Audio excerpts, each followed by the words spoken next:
Sono Alessandro Veniere, sono il docente di Chuck Si Gira. Sono molto contento di questa esperienza perché mi ha messo in contatto con tanti giovani ragazzi e soprattutto con una cosa che ho notato in questi ragazzi, con una sensibilità molto forte, con un grande desiderio e volontà di mettersi in gioco e di esplorare, nel mio caso, il linguaggio cinematografico. Per cui abbiamo passato del tempo a chiacchierare di sceneggiature, di inquadrature, di movimenti di macchina, di montaggio. Abbiamo provato a capire quali fossero le loro inclinazioni e come potessero poi portarle in futuro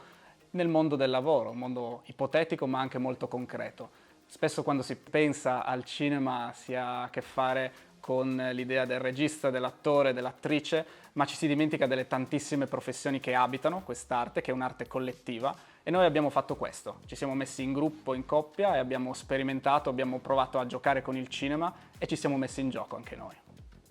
La fortuna di fare questo mestiere è quello di essere in contatto proprio con i ragazzi. Io mi porto a casa curiosità,